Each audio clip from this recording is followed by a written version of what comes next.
$3 trillion, created in 90 days, not earned, not borrowed from another country, not pulled from some government savings account that had been building for decades, created from nothing in 90 days.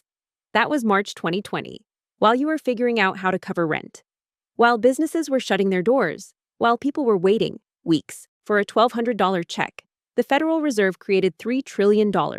Jerome Powell, the chairman of the Federal Reserve, was asked on camera, "Where does that money come from?" 4 words: "We print it digitally." And that right there is the moment most people feel something shift.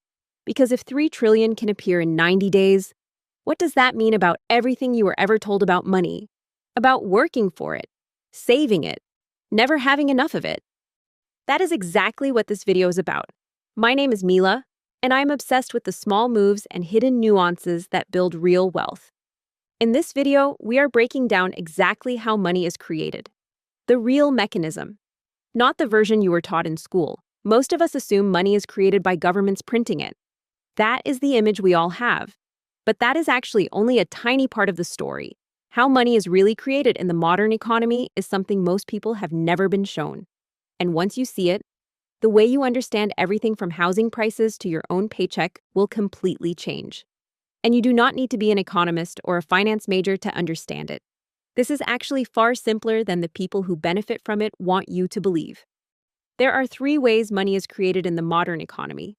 The first is government money, the physical cash most of us picture. The second is bank-created money. And this is where the real story is.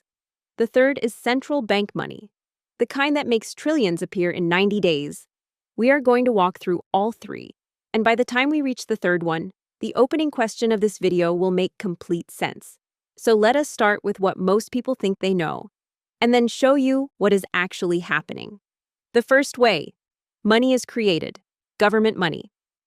The most familiar form of money is the one governments create, the notes in your wallet, the coins in your pocket. This is what most people picture when they think about how money is created.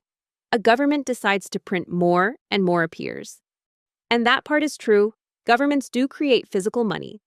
There is even a term for the profit a government makes from printing it: seigniorage. It costs a few cents to print a $10 note. The government keeps the difference. Simple enough. But here is the first thing most people do not know. Physical cash, every note and coin in existence, makes up only 3 to 8% of all the money in circulation. 3 to 8%. Which means the overwhelming majority of what we call money was never physically printed at all. Now, at this point, you are probably thinking, okay, but if the government can just create money, why not print more of it when people are struggling? When there is a housing crisis, a jobs crisis, a cost of living crisis, why not just create more and hand it out? It is the most natural question in the world. And the answer is inflation. When you print more money without the economy actually growing to match it, each dollar in circulation becomes worth a little less. Think of it this way. If there are 10 apples in a room and $10, each apple costs $1. Now, print 10 more dollars without adding more apples. Suddenly, there are $20 chasing 10 apples. Each apple now costs $2. The money did not disappear. It just became worth less. When that process runs out of control, it does not just mean prices rise gradually. It means the currency collapses entirely. Germany experienced this in the 1920s. The government printed so much money to pay its war debts that people were literally carrying wheelbarrows of cash to buy a loaf of bread. Not because bread was expensive, because the money had become almost worthless. Zimbabwe went through the same thing in the 2000s. At the peak of their crisis, inflation was running at hundreds of millions of percent. A $100 trillion note could not buy a bus ticket. Venezuela more recently watched the same collapse happen in real time. People using stacks of cash as raw material because it had more value as paper than as currency. The pattern is always the same: print too much too fast, without real economic growth behind it, and the currency breaks. So, governments are constrained. Physical money is a small tool, not the engine, which brings us to the real question. If physical cash is only 3 to 8% of all money, where does the other 92 to 97% actually come from? The second way money is created: bank money. This is the big one. This is by far the most significant way money is created in the modern economy. Not government printing, not minting coins, banks, creating money through debt. And most people have no idea this is even happening. Here is why. Think about every movie or TV show you have ever seen that involves a bank or serious money. What do you picture? Vaults, stacks of cash, armored trucks, heist scenes where people are physically carrying bags of money. Hollywood has spent decades showing us money as something physical, something that exists somewhere, something that gets moved from one place to another. And that image has shaped the way most of us think about wealth without us even realizing it. It is why when someone says a person is worth $500 million, the first image that comes to mind is a room full of cash. It is why we assume that when a bank gives someone a loan, it is reaching into a vault of existing money, money that other people deposited, and handing it across. You put your money in, someone else borrows it, you get it back with interest. It feels completely logical. Now, you may have heard that explanation before, and it is not completely wrong.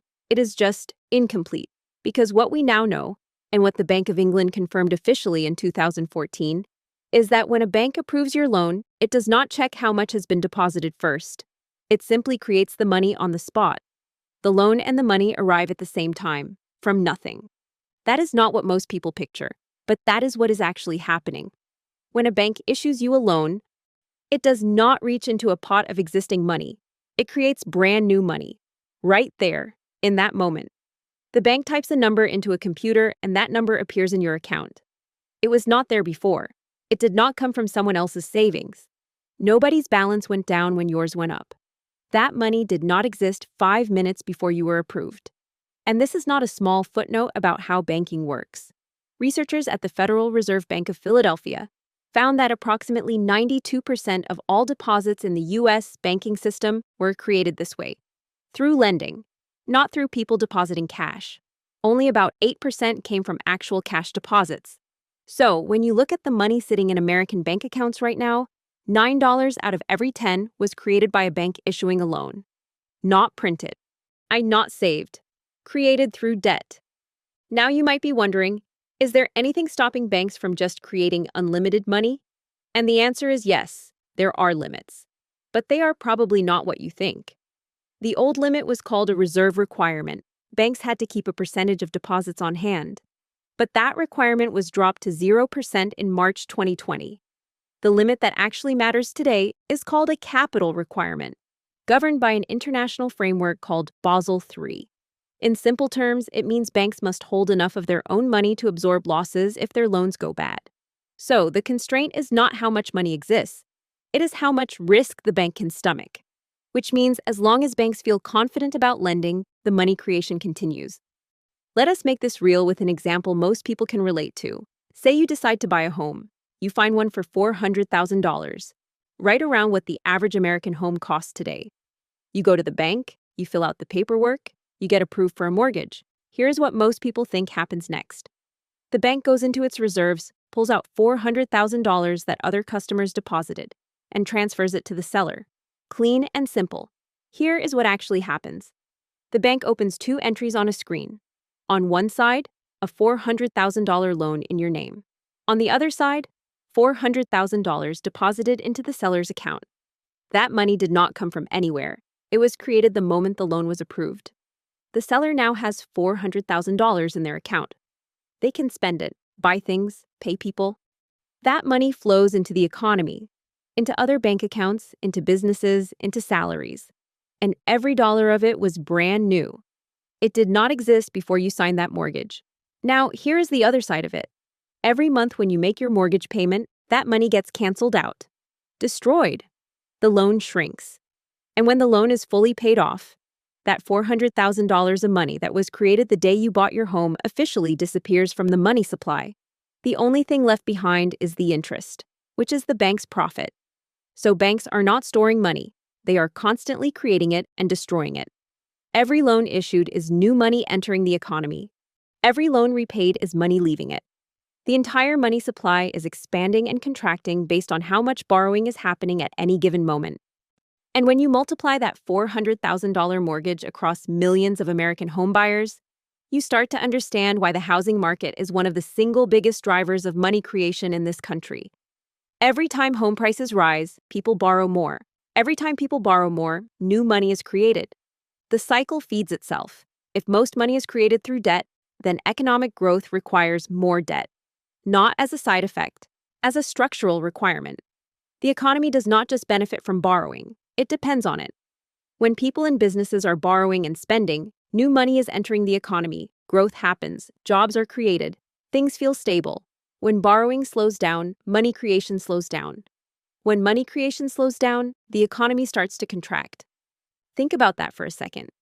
The system is not designed to grow through saving. It is designed to grow through borrowing, which means the whole thing has a fragility built into it. Because what happens when people borrow too much? What happens when the debt gets so large that people can no longer keep up with it? We found out in 2008. For years leading up to the financial crisis, banks had been creating enormous amounts of money through increasingly risky loans, and the biggest driver of all of it was the housing market. Banks were issuing mortgages to people who realistically could not afford them. Not because bankers were stupid, because the system rewarded them for it. Every loan was new money. Every new mortgage was profit. And the short-term incentives were so strong that the long-term risk kept getting pushed aside. But it did not stop there. Those risky mortgages were then bundled together, repackaged as investment products, and sold to investors around the world as if they were safe. So the risk did not stay with the banks that created it. It spread, quietly, across the entire financial system. And then people started missing payments. When borrowers began defaulting, when they could not keep up with mortgages they were never truly able to afford, the money that had been created through those loans started disappearing. And because so much of the economy had been built on that money existing, the entire system started cracking at once. Banks stopped lending, businesses could not get credit, and governments around the world faced a terrifying reality. If the major banks collapsed, the machine that creates money would stop functioning entirely. This is what people mean when they say a bank is too big to fail. It is not about protecting wealthy bankers, though that happened too. It is about the fact that the bank is not just a business. It is part of the infrastructure that creates money. And when the cycle breaks, the tap does not slow down. It gets turned off entirely. Banks stop lending, businesses lose access to credit. The machine that creates money simply stops functioning. In 2008, that is exactly what happened. Nearly 9 million Americans lost their jobs. Almost 4 million lost their homes. Retirement accounts were wiped out. The poverty rate surged. Real people paid the full price of a crisis they did not create. And the banks? Not a single senior executive faced criminal charges. Some lost their jobs, but even those who were pushed out walked away with bonuses most people will never see in a lifetime. The institutions that built the crisis were rescued with public money, and the people who ran them kept their country club memberships. That is moral hazard made visible. When the bets pay off, the profits stay private.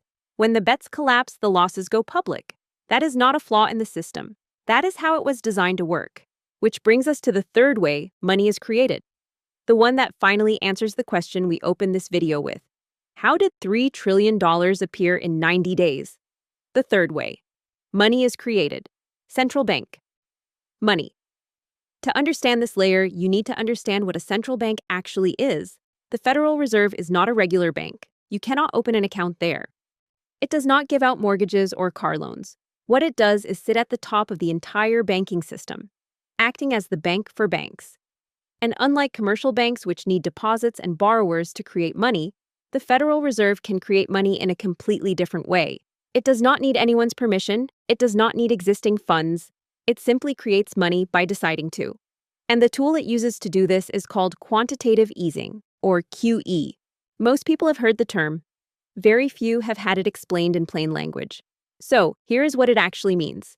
When the Federal Reserve wants to inject money into the economy, it goes into the financial markets and buys assets, mostly government bonds, and it buys them mostly from banks. Now a bond is simply a loan to the government. The government issues it.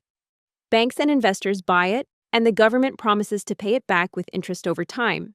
Here is where it gets interesting. When the Federal Reserve decides to buy those bonds back from the banks, it pays for them with money it creates on the spot, digitally, right there in that moment. Think of it this way. Imagine a buyer walks into a bank and says, "I want to buy the bond you are holding." The bank agrees, and the moment the Federal Reserve completes that purchase, the money it pays with did not exist before that transaction. It appears in the bank's reserves instantly. The bank sold something it had. and received in return money that was created specifically for that exchange. New money, sitting in the banking system, from nothing. That connection matters. Because unlike the government printing cash that eventually reaches your wallet, or a mortgage that eventually reaches a home seller, this money lands in banks first. It does not start with you.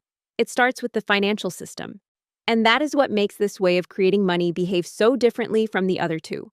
Which is also why, unlike physical cash, which makes up 3 to 8%, or bank lending, which creates around 92% of deposits, we cannot give you a clean percentage for this one. Not because the number does not exist, but because this money does not flow into the general economy the way the other two do. It enters the banking system and moves through financial markets first. And where it goes from there, and who it reaches, is actually the most important part of this entire story. Jerome Powell confirmed the mechanism on camera when asked directly where the money comes from. 4 words. We print it digitally. Now, let us look at what this actually looks like in practice, because the numbers are the part that makes this real. In 2008, when the financial system was on the edge of collapse, the Federal Reserve launched its first major round of quantitative easing. $700 billion was the headline number most people heard. But the total intervention, across all the programs the Federal Reserve and the government deployed, ran into the trillions. Money created digitally and pumped into the banking system to stop it from seizing up completely.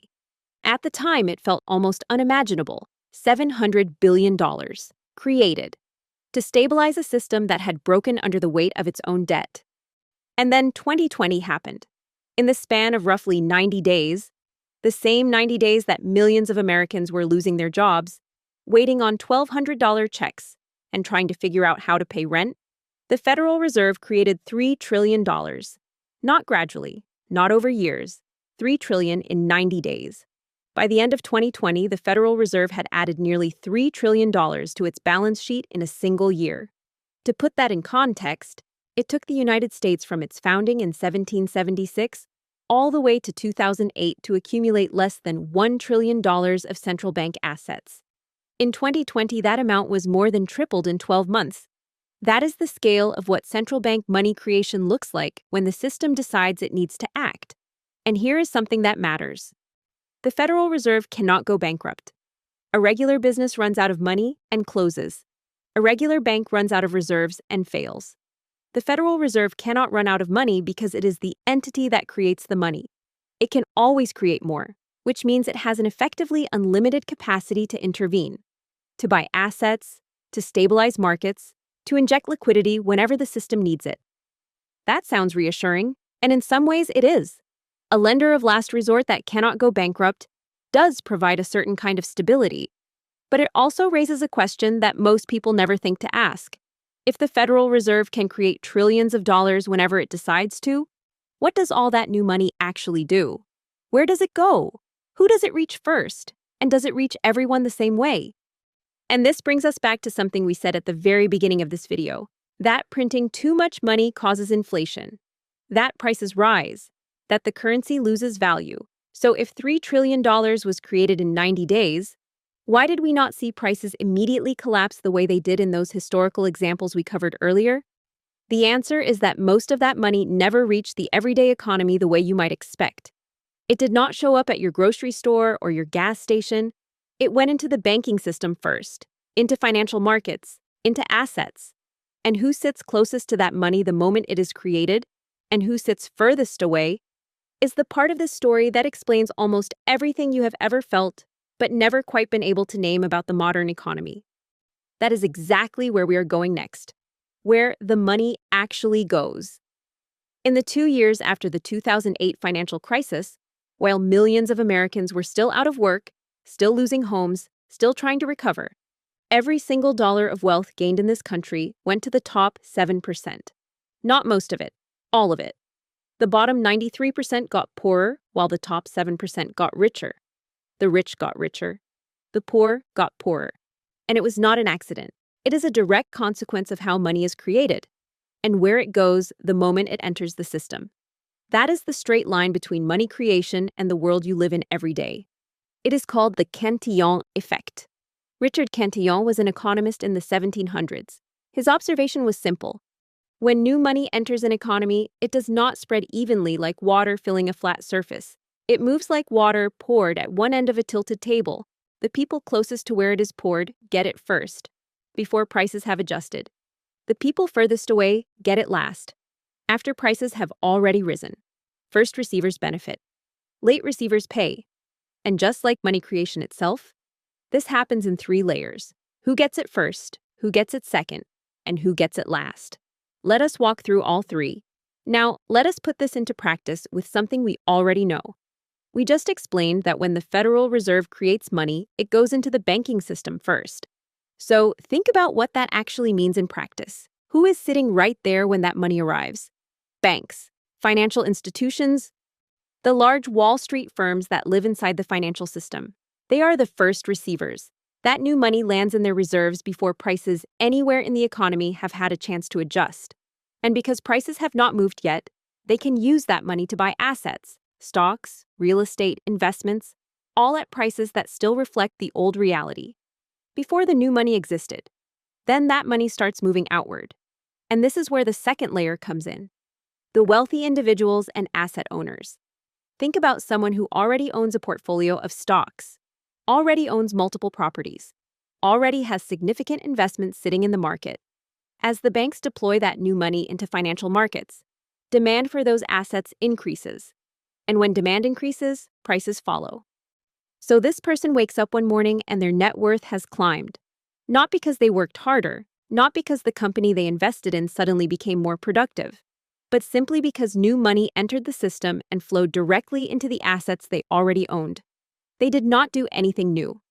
They were just already positioned in the right place when the money arrived.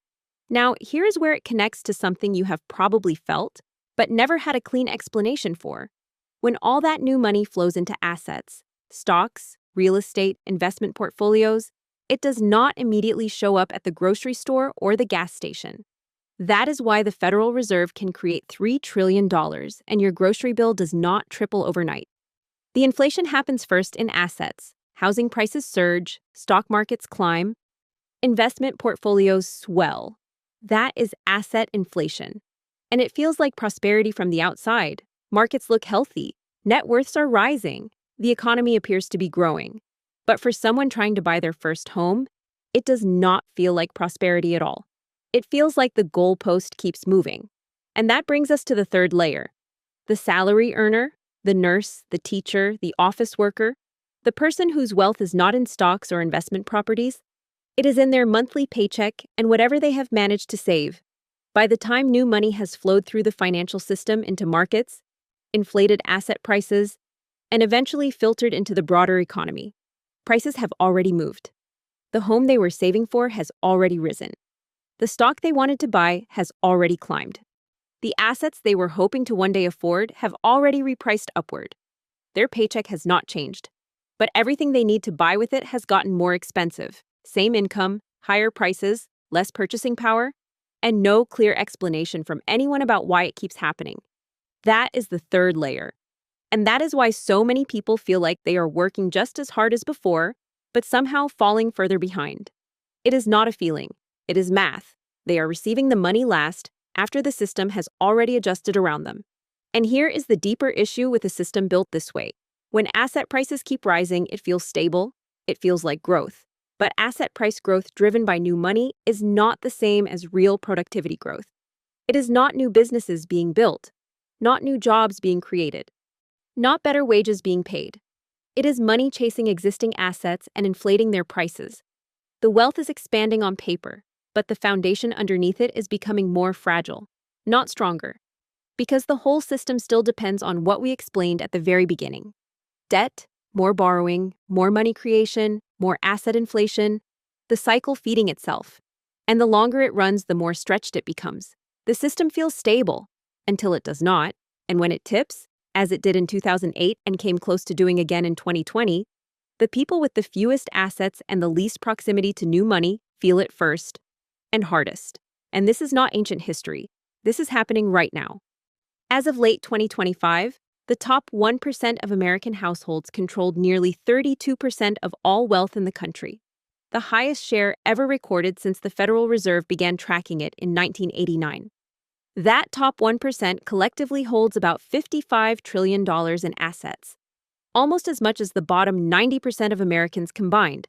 Meanwhile, the wealth of America's top billionaires more than quadrupled between March 2020, the same month the Federal Reserve created $3 trillion, and January 2026, the same $3 trillion we opened this video with, the same money, the same system, the same 3 layers, just playing out in real time.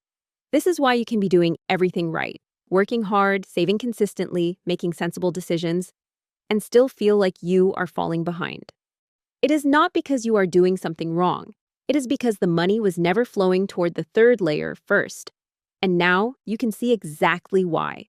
Which brings us to the most important question of this entire video. Now that you understand how the system works, what do you actually do with that knowledge? What you do with this? So now you know. You know how money is created. You know where it goes. You know why the system works the way it does. And if you are sitting with a mix of clarity and frustration right now, that is completely reasonable. This is a lot to take in. But here's the thing about understanding a system. Once you see how it works, you stop fighting shadows. You stop blaming yourself for things that were never in your control. And you start making decisions with your eyes open. So let us talk about what this actually means for you practically. The first shift is this. Start asking where new money is going. Every time you hear that the Federal Reserve is cutting interest rates, or launching a new stimulus program, or expanding its balance sheet, ask yourself which assets are closest to where that money enters. Historically, the answer has been stocks and real estate, which means those tend to be the assets that inflate first. That is not a guarantee, but it is a pattern worth understanding. The second shift is understanding which layer you are currently in, and more importantly, which layer you want to move toward. Right now, if your wealth is entirely in your paycheck, you are in the 3rd layer, the last receiver. That does not mean you are doing anything wrong. It means you understand the system clearly enough to think about how to position yourself closer to the 1st and 2nd layers over time. That might mean investing in assets, building ownership, moving wealth from something that depreciates, like cash sitting still, into something that tends to benefit from new money entering the system. This is not financial advice. Every person's situation is different, and you should always do your own research or speak to a qualified financial professional before making any decisions. But what this video gives you is the framework to ask better questions, to understand why certain assets behave the way they do, to stop being confused by headlines and start reading them with context.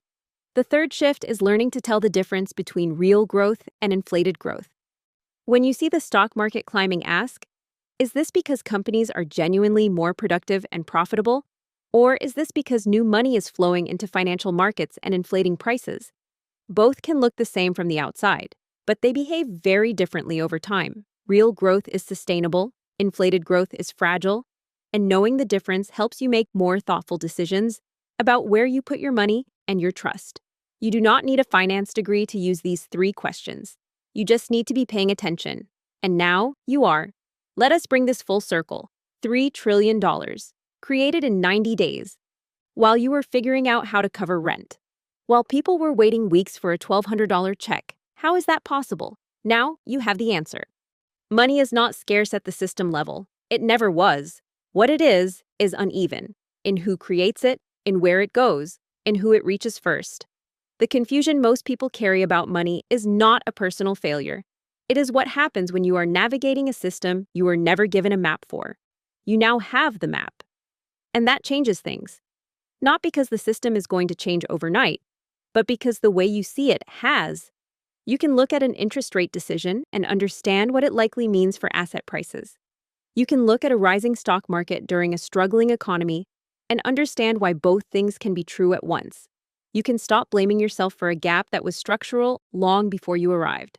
That is what real financial education does. It does not just teach you how to budget or save. It teaches you the environment your money lives in. And when you understand the environment, you make better decisions inside it. Money will keep being created. The system will keep running. But what changes today is how clearly you see it and how intentionally you move within it. And that is enough to start. If this video gave you clarity on something that has always felt confusing, share it with someone who needs it.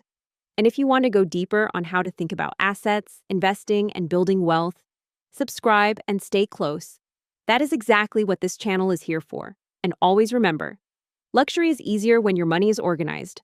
I will see you in the next one, and I love you.